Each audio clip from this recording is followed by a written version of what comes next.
Almighty God, who in the infinite wisdom and providential goodness has appointed the offices of rulers and councils for the welfare of society and the just government of man, we beseech thee to behold with thy abundant favor as thy servants, whom thou hast been pleased to call to the performance of such important trusts in the Commonwealth of Dominica.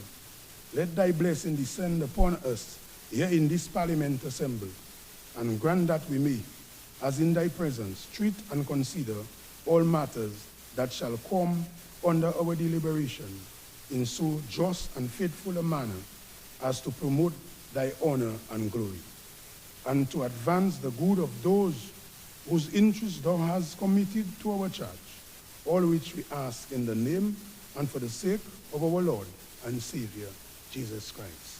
Amen.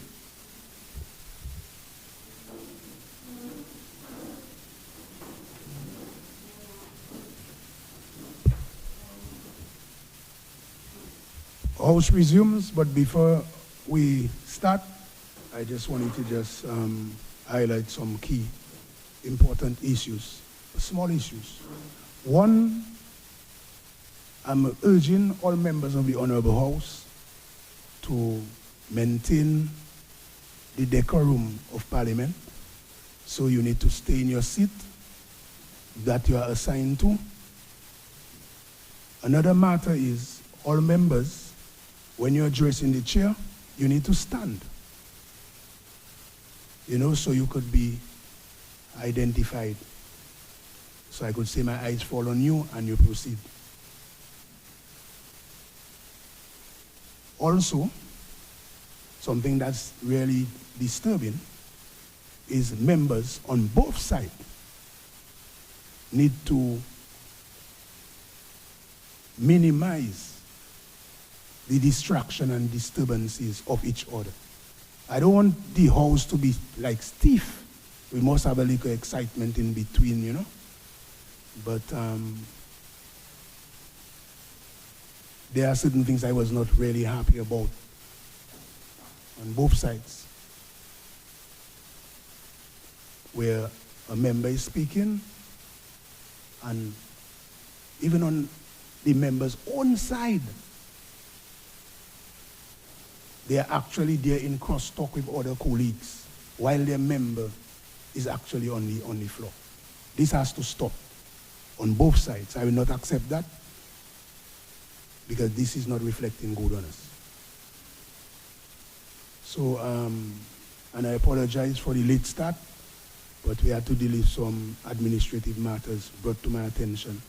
And I had a little discussion with the opposition because they requested to meet and discuss. So we had a tete-a-tete discussion, which will continue.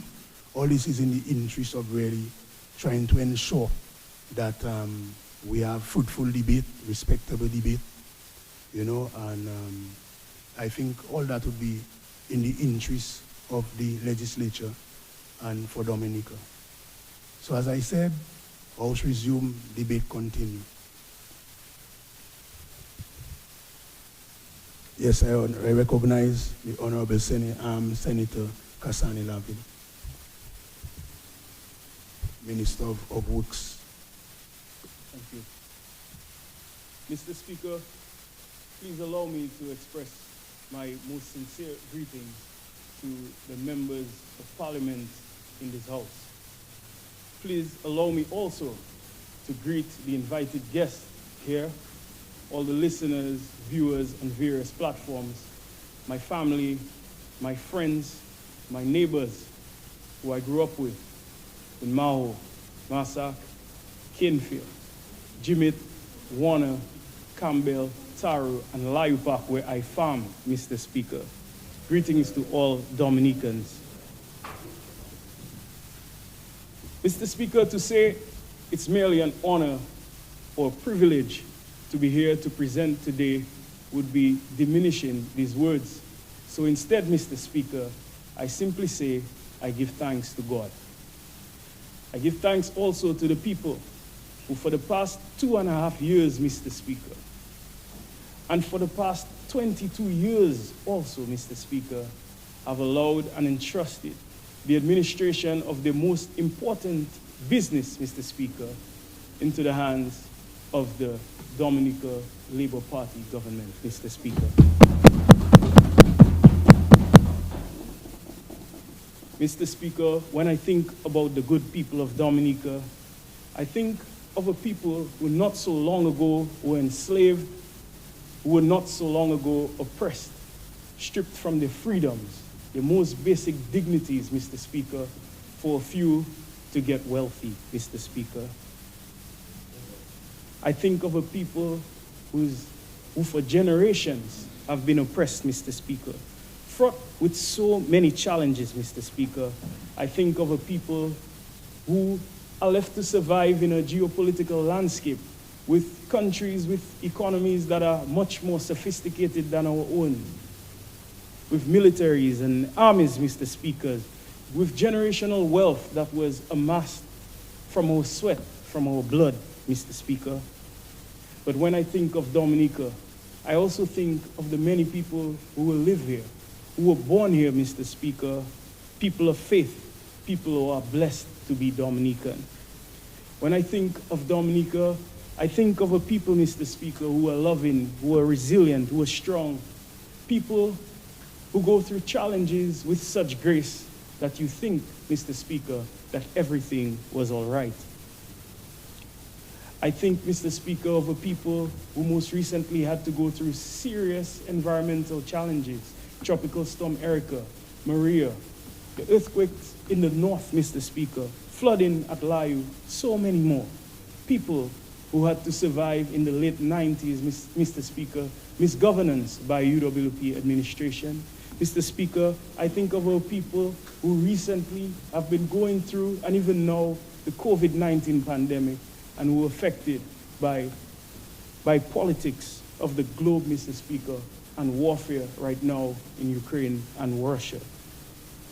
Notwithstanding, Mr. Speaker, I think of a people in Dominica, more than anything, we know how to rise to the occasion, to the challenge, Mr. Speaker, despite our many limitations. And just like long ago in biblical days, as Zacchaeus, Mr. Speaker, who was very short in stature, who wanted to see Jesus in the thick crowd, Mr. Speaker, what he did was to surpass his limitation and climb that sycamore fig tree to see Jesus Christ, Mr. Speaker. And so too in Dominica, Mr. Speaker, so too shall we rise. And when we rise, Mr. Speaker, we will see beyond the horizon, Mr. Speaker. We will see beyond the peaks in Mono Diab in the north, Mr. Speaker, and Mon Plateau in the south. We will see beyond the bays in Maho, Mr. Speaker, even to the more turbulent tides in Rosalie Bay in the east, Mr. Speaker. And when we see beyond the horizon, Mr. Speaker, we'll see the opportunities. And just as we do as a government, we'll embrace each and every opportunity for the upliftment of our good people of Dominica. Mr. Speaker, this 2022-2023 national budget is presented in this spirit, in a spirit of humility, in a spirit that is realistic, in a spirit of hope, in a spirit of honesty, Mr. Speaker. And for these reasons, I absolutely pledge my support to the national budget, Mr. Speaker, 2022-2023. Mr. Speaker, permit me at this time to salute the leadership of our party, of our government, Mr. Speaker, in the person of Dr. the Honorable Roosevelt Skerrit, a man with resolve, a leader who embodies all the virtues of commitment, Mr. Speaker, a man who leads with pride, with absolute honor, with dignity, who puts people first, Mr. Speaker. But while we have this on our side, Mr. Speaker, on the other side, they are left wanting.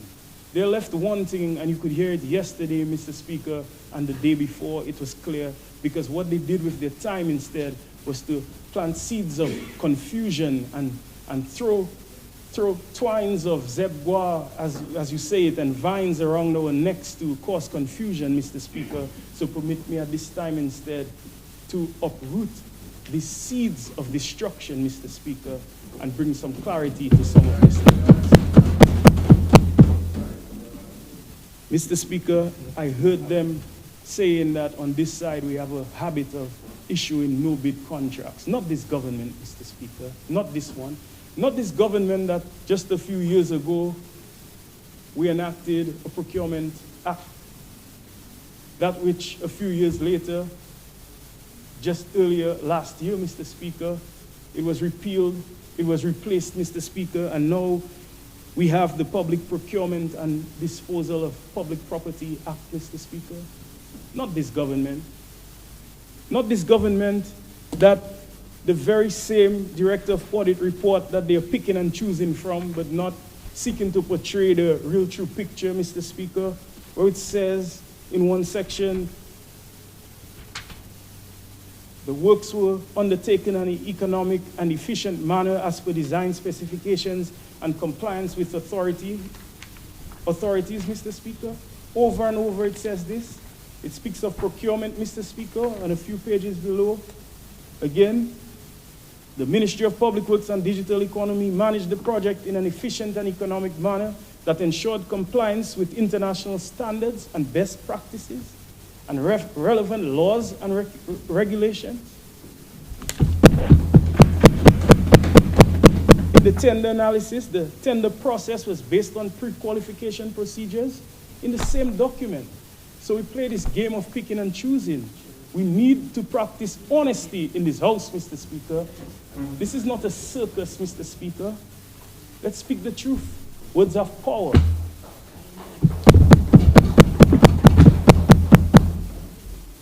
Mr. Speaker, we had to withstand a lecture on love yesterday, Mr. Speaker.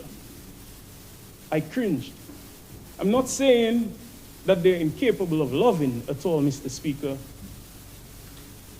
But to even fathom hearing UWP giving a Labour administration a lecture on love, Mr. Speaker, can you imagine this? A party that has been baptized and steeped in progressive principles and values, Mr. Speaker, built to represent the interests of the common man, Mr. Speaker, not us. Save that lecture. You could see their stature, Mr. Speaker, when they spoke. They rose and spoke about big figures, Mr. Speaker, in this house. How their eyes, it glowed, Mr. Speaker. How they increased in size and stature, Mr. Speaker. But when they spoke about love, they diminished, they reduced in size, Mr. Speaker. And they had to read about love and about people, Mr. Speaker. Spare me. Mr. Speaker, agriculture on its knees. That's what they said. And yet, my dear friend and colleague, Honorable Grant, was attacked. Even his age, he's young, was brought into question. He's my schoolmate. Went to college together.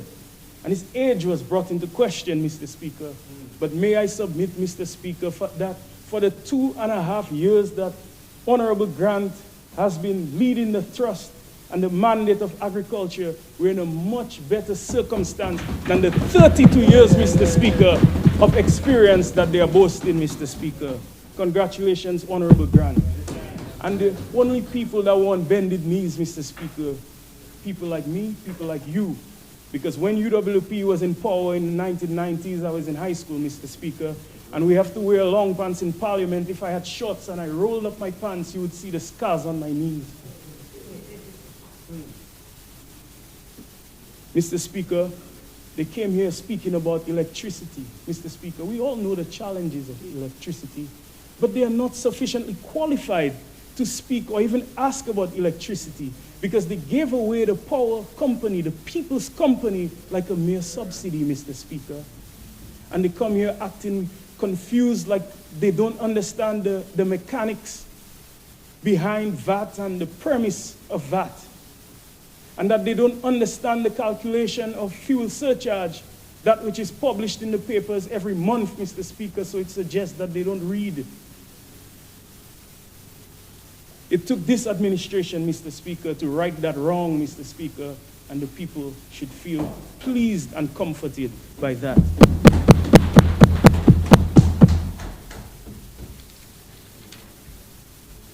Mr. Speaker, yesterday, one of my colleagues on this side asked that we give the public officers, the police, a round of applause.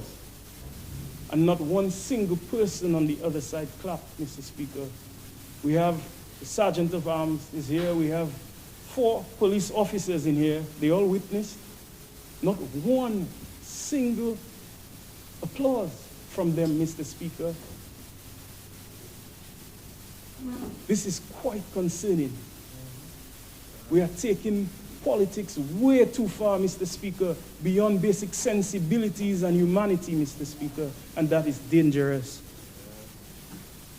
Mr. Speaker, I heard what was like a charade when mention was made of that the debt to GDP ratio is 106%, Mr. Speaker. This Labour administration met an extremely high debt to GDP ratio in 2000. That which was brought down a few years down to 64, Mr. Speaker. 64%. We suffered the tragedies of Tropical Storm Erica, where it reduced our GDP. It was knocked down by over 100%. 2 years later, Erica, 226%, Mr. Speaker.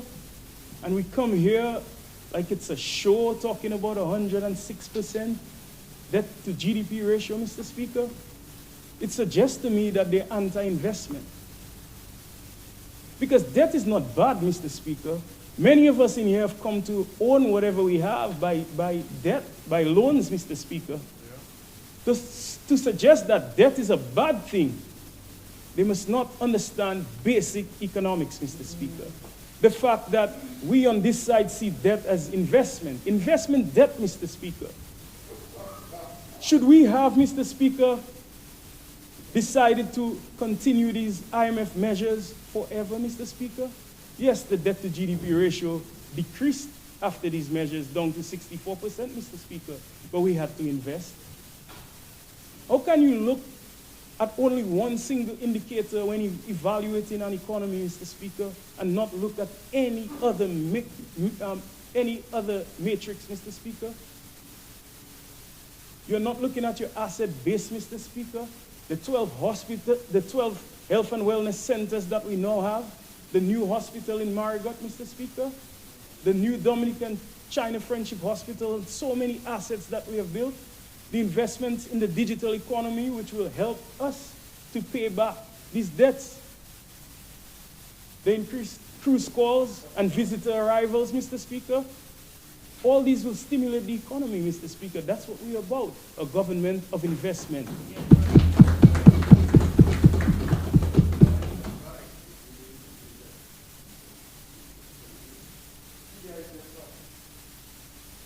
Mr. Speaker, we heard one of them on this side, Mr. Speaker, suggesting that the business between Dominica and China is done in secret briefcases, Mr. Speaker. Mr. Speaker, I'm concerned when I hear these assertions, Mr. Speaker.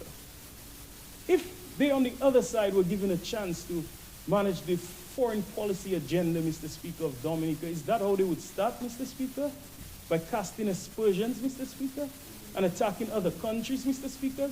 Countries like the People's Republic of China, who have been our dear friend since 2004, Mr. Speaker, who have showed absolute commitment to the people, to the development of Dominica, Mr. Speaker.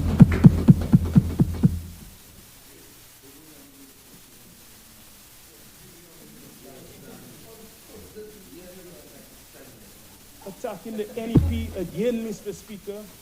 They're very good at that, attacking the NEP.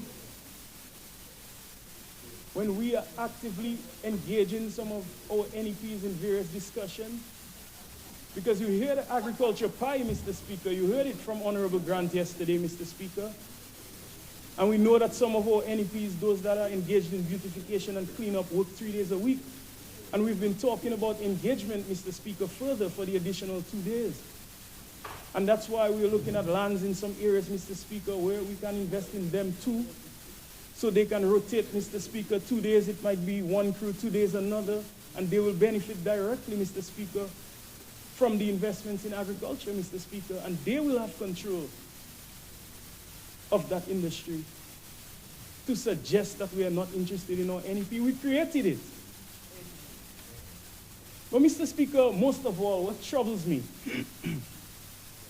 is when I heard that this government is not investing in the youth. We are not investing in giving skills to our youth. Mr. Speaker, I was absolutely troubled, Mr. Speaker. Mr. Speaker, there was a man, Mr. Speaker, and this is a short story called Rip Van Winkle. A man, Mr. Speaker, who lived in America in the 1800s. And that man, Rip Van Winkle, Mr. Speaker, he walked up to the mountains and he met some Dutchmen and they were drinking liquor. And you know what happened, Mr. Speaker? They drank so much alcohol, they fell into a drunken stupor and they fell asleep. And they missed the entire American Revolution. Mr. Speaker,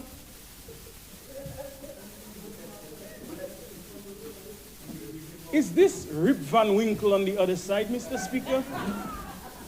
Mr. Speaker, did the UWP administration miss the entire education revolution? You cannot mention that. This is unparliamentary. You have to withdraw this. Yeah. I withdraw. Yeah.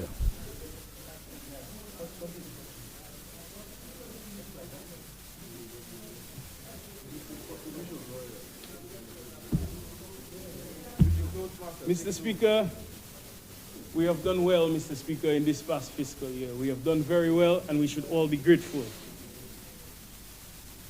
Mr. Speaker, when I think of the international airport, Mr. Speaker, I see so much hope, so much promise for our people, for our country. In the last year, you would have seen that we had to invest a lot of time to dealing with the administrative, bureaucratic, the nuances of the project related to land acquisition. And this year, we can well expect that there will be much more physical implementation, Mr. Speaker. So I look forward to that with tremendous optimism. Mr. Speaker, I will only mention the future housing program because Honorable Ostry maybe needs much more than an hour to tell you about the good things that has happened over the past 20-odd years in housing, Mr. Speaker. So I'll only speak to future housing program, Mr. Speaker. A tremendous program, designed, tailored, and fashioned for the young people of Dominica, for the working class, Mr. Speaker, of Dominica, people who have done almost everything well. They have gone to school, they're law-abiding citizens, they have returned to their homeland to invest, to live here, or true patriots, Mr. Speaker. And in some cases, because of whatever circumstance that they encounter, Mr. Speaker, they just simply need a hand up, just a little push, Mr. Speaker. And in this future housing program, what we intend to do as a government, Mr. Speaker, is to bring them into our full circle of care, Mr. Speaker, as a government.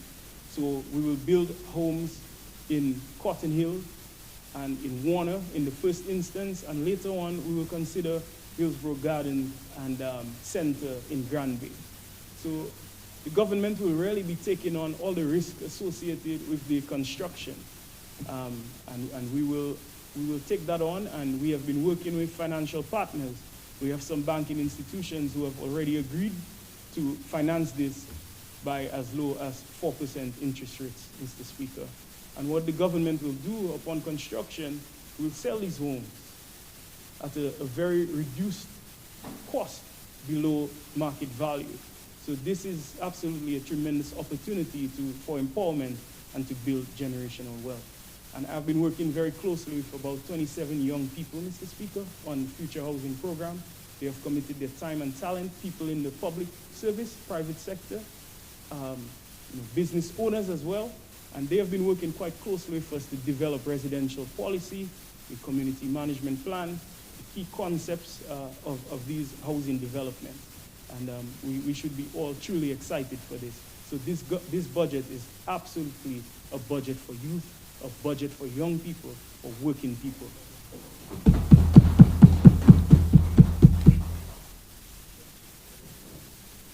Mr. Speaker, I will go right back into my lane now. Infrastructure, public works, and digital economy. Mr. Speaker, last year I presented my report card, Mr. Speaker, Our Ministry Matters, Volume 1. And this year again, Volume 2 is ready to be circulated, Mr. Speaker. And it's all in there, our achievements, our accomplishments, our insights, Mr. Speaker. In our ministry, we have a mandate to administer and implement the physical and digital infrastructure of this country, and also to manage the water resources of Dominica, and we take that very seriously.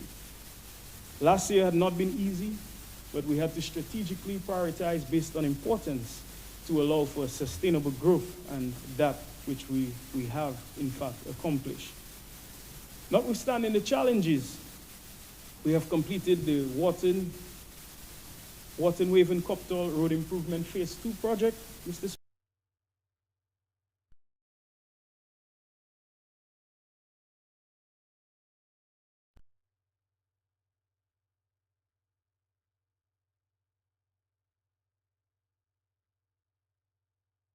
Daniel is very happy for.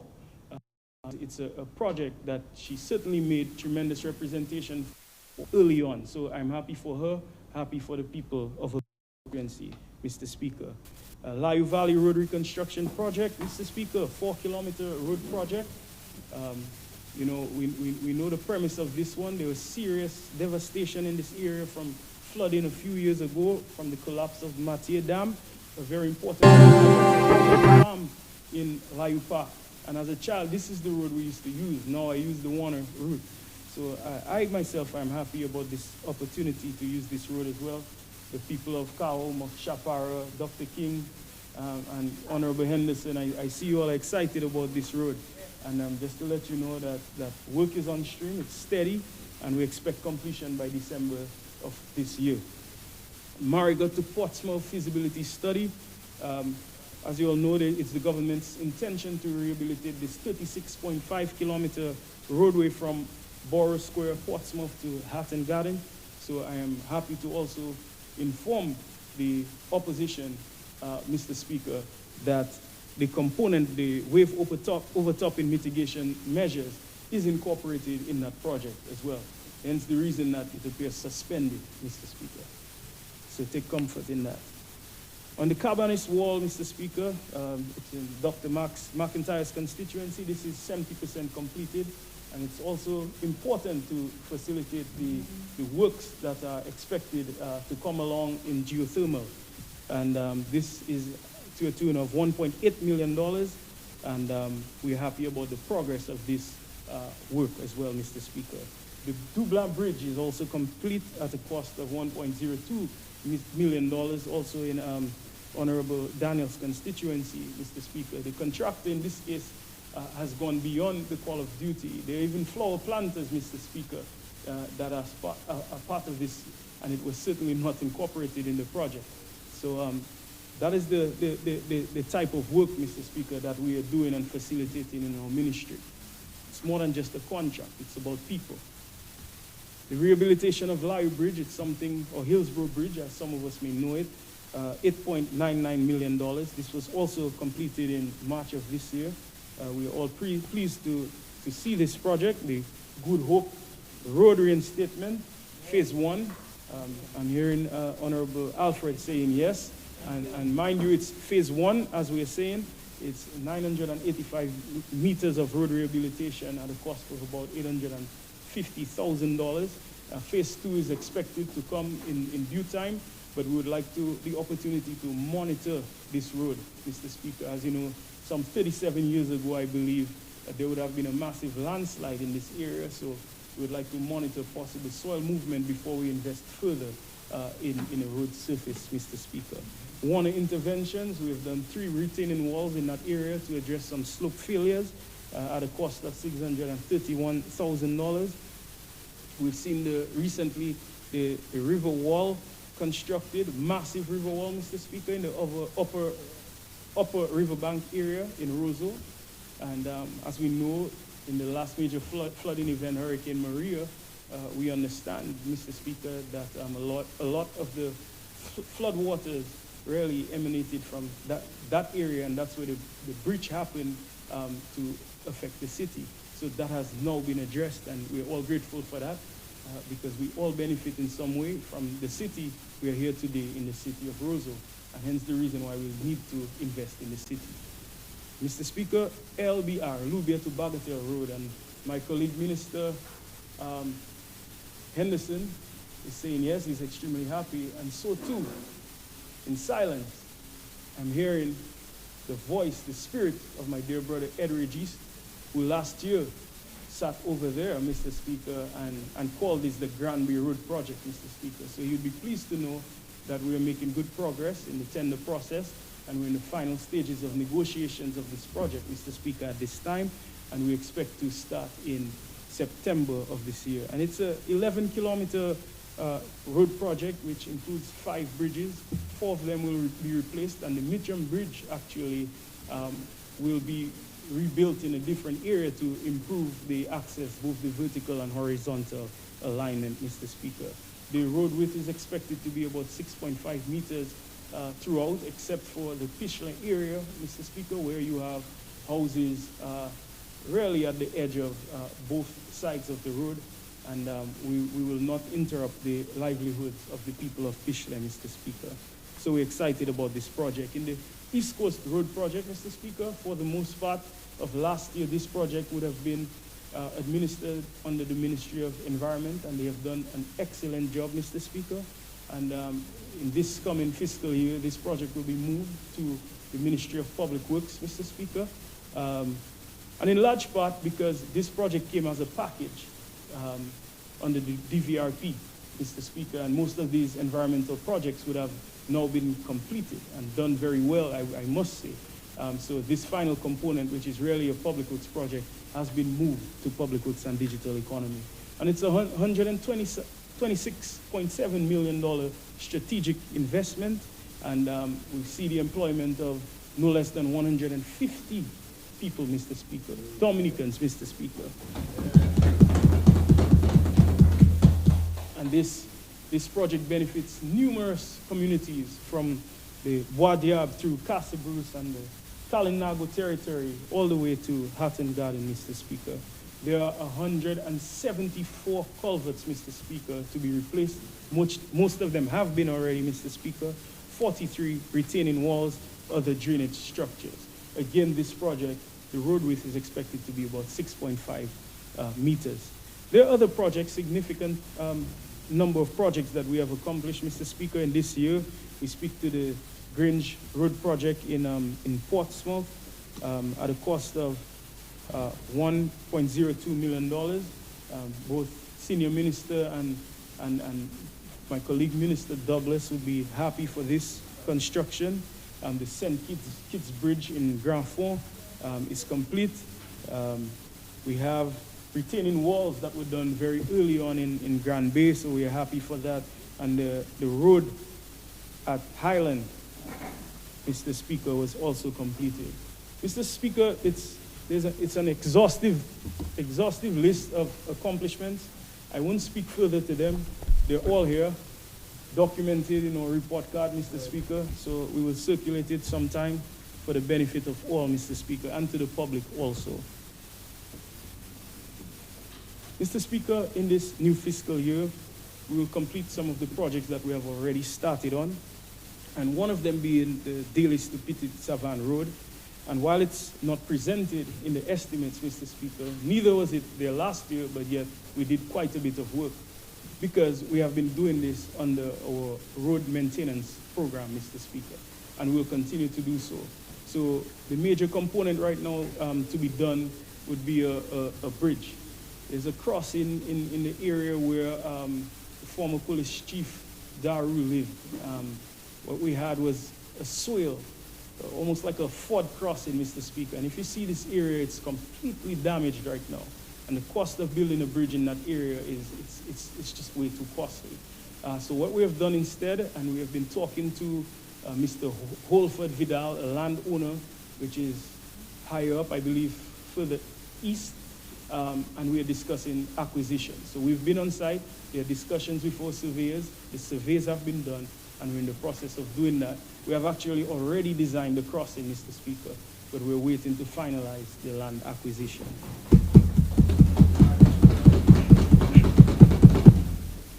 We'll also be doing the reconstruction of the important Wharton-Waven Mon Prosper Link Road, better known, like Dr. McIntyre would say, the Castle Road.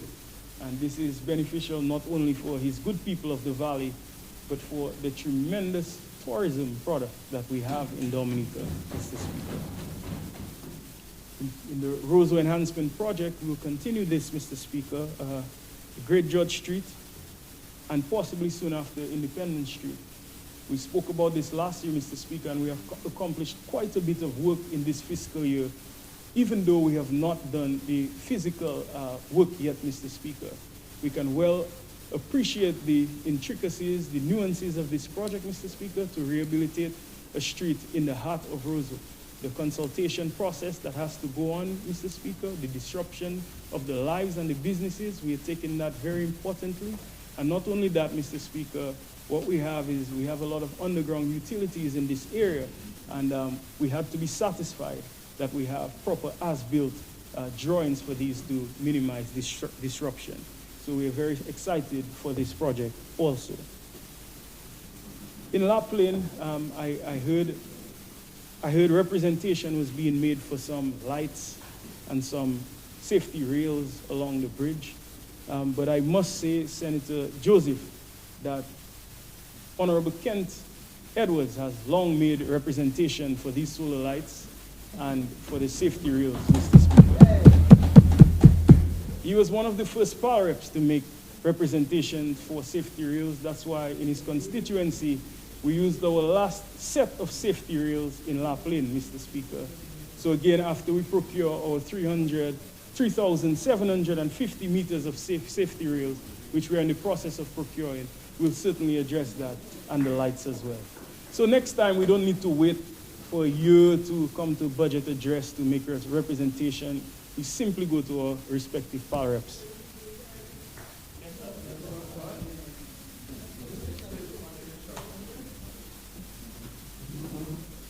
Also, too, Honorable Charles will be very pleased that we have started the procurement process for a seawall in Scott's Head.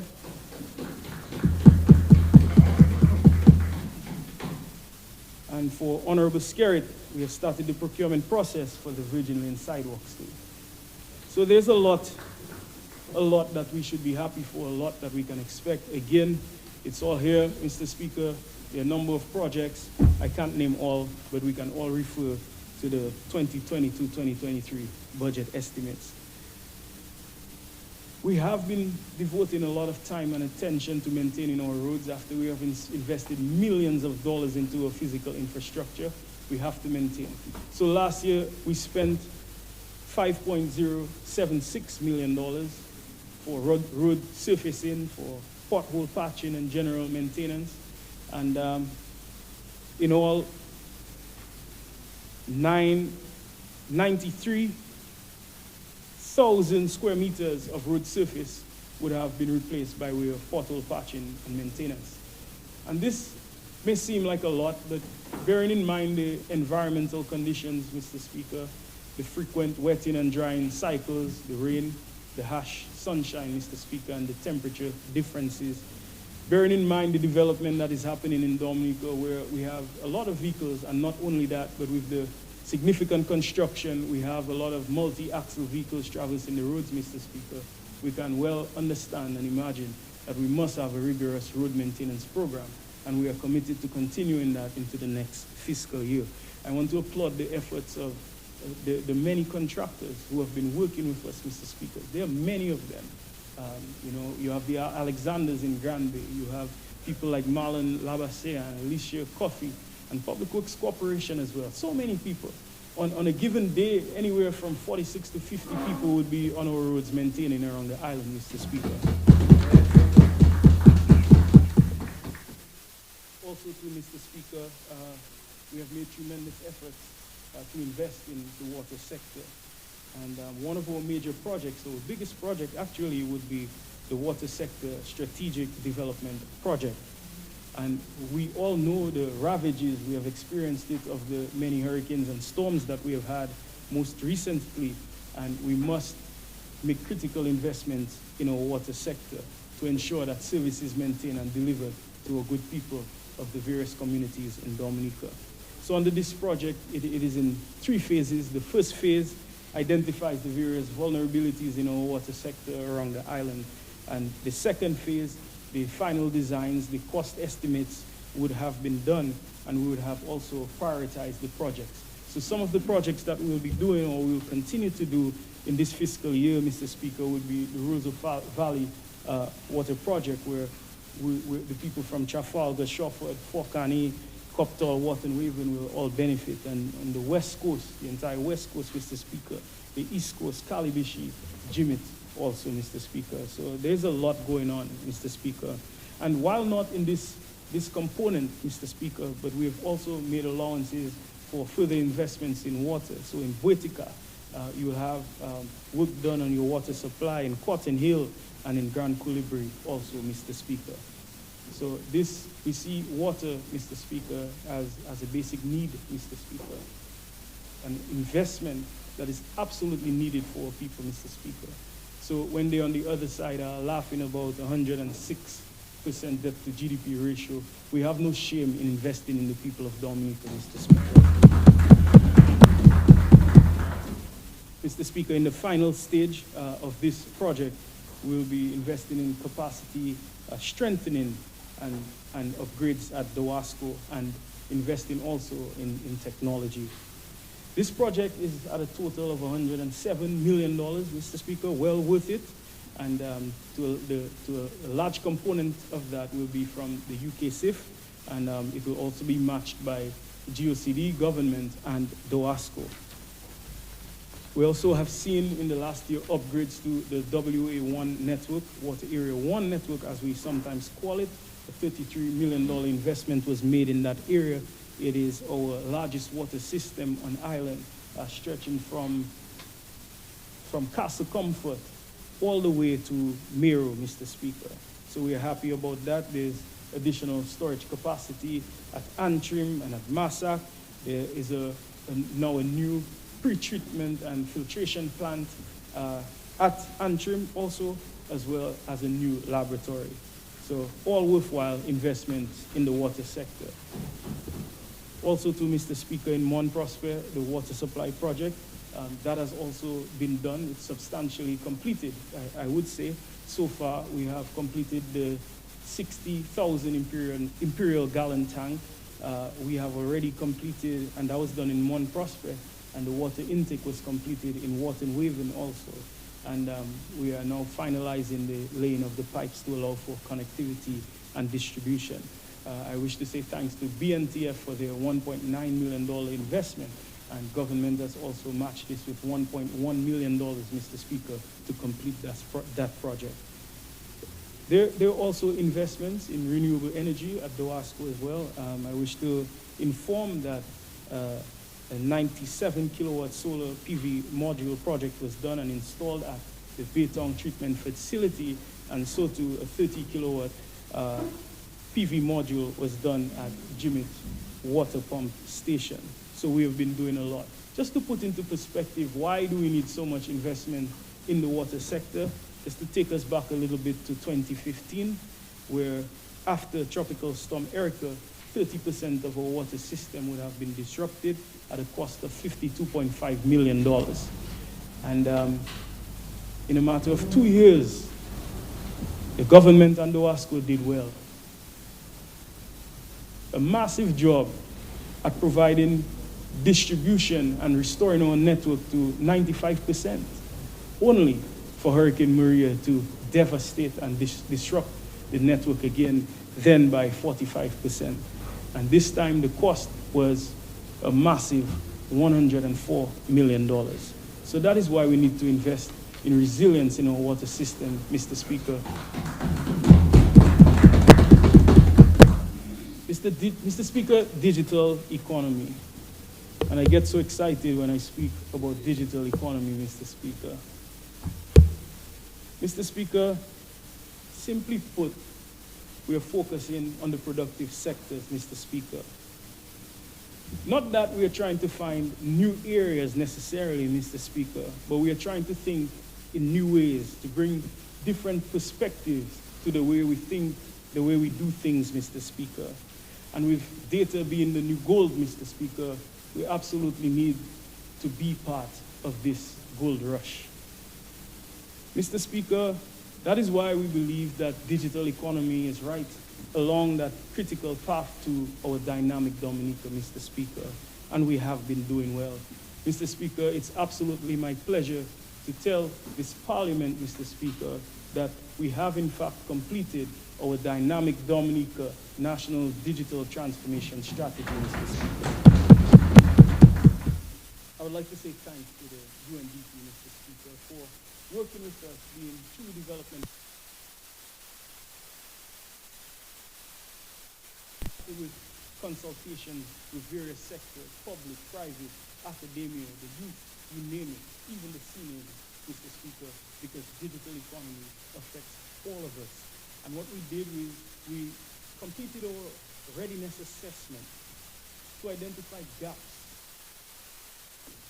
opportunities that we could leverage upon, and that was the basis, the premise of the formulation of our national strategy, Mr. Speaker. Mr. Speaker, this document is about people, it's about government, it's about business. This strategy fosters an environment, Mr. Speaker, of technology adoption and digital skills from every child to every senior. It drives economic.